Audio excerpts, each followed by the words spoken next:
Olá pessoal, tudo bem?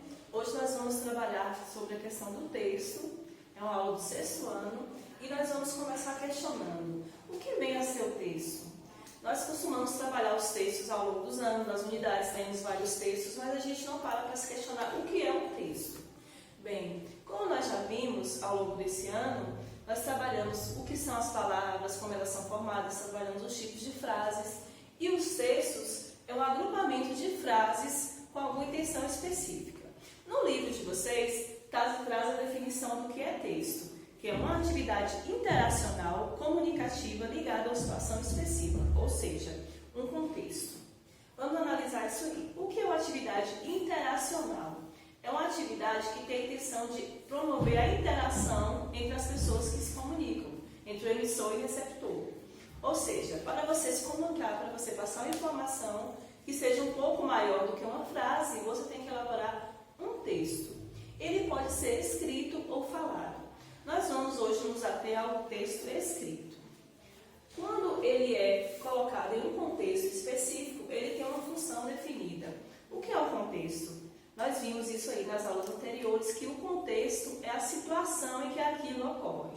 Ou seja, quando você vai se comunicar com alguém através de um texto, você se comunica, você se expressa, você utiliza as palavras, as informações conforme o contexto exige, conforme a situação exige, certo?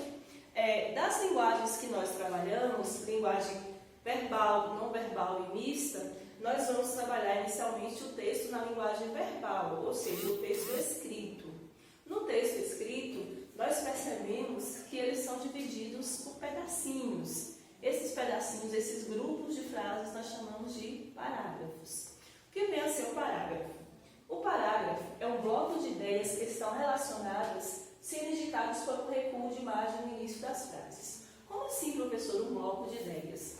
Bem, quando você vai falar sobre um assunto, primeiro você fala sobre uma coisa, depois você entra em outra, depois você chega onde você quer. Quando você reúne essas ideias, elas ficam todas no mesmo parágrafo.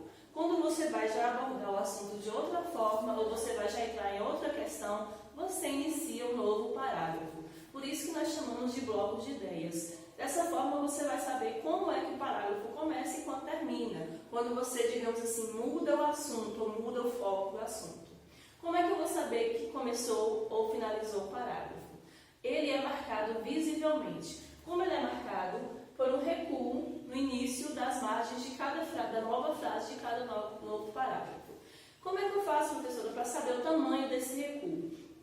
Esse recuo ele é medido por centímetros, é 1,5 centímetros. Como é que eu vou fazer isso na prática? Tem aquela velha dica que as professoras dão, que você coloca o dedo no começo do parágrafo e após o espaço desse dedinho você começa o parágrafo. Sempre funciona assim, a não ser que você queira medir. Mas digamos que essa forma seja mais prática, mais fácil. Pois visivelmente o parágrafo começou após esse recuo. E ele finaliza sempre com um ponto final, que algumas pessoas chamam de ponto parágrafo, ou seja, em qual parte da frase que o parágrafo se encerra, você já começa na linha seguinte, você não continua na mesma linha. É o chamado ponto final ou ponto parágrafo, certo? Com relação a esses textos, nós vamos trabalhar todos os tipos de texto, mas inicialmente nós vamos falar um pouco sobre as narrativas, que é um texto muito trabalhado por nós, que são as conhecidas histórias. Né? Nessas histórias que nós já vimos, as lendas, as fábulas, nessas histórias tem sempre o quê? Os personagens. Os personagens, eles têm as suas falas. Como é que a gente percebe essas falas no texto? Como é que a gente percebe que o personagem está falando? Nós temos 2 tipos de discursos para compreendermos que aquilo ali é a fala do personagem. São recursos utilizados pelo narrador. O discurso direto e o indireto. O que vem a ser o discurso direto? É a própria fala do personagem reproduzida conforme fala é do personagem, ela está marcada por travessões. Esse tracinho mais prolongado que a gente chama é travessão, certo? Ele vem sempre no começo da fala do personagem e no final da fala, quando o narrador continua. E nós temos o discurso indireto, que nada mais é do que a fala do personagem transmitida via narrador. No exemplo aqui nós temos, ele disse que voltaria. Ou seja, o narrador reproduz a fala do personagem. Nós vamos dar sequência em outras aulas, em outros tipos de texto e veremos como é a construção deles. A princípio nós vamos ficar aqui só com a fala dos personagens das narrativas, ok?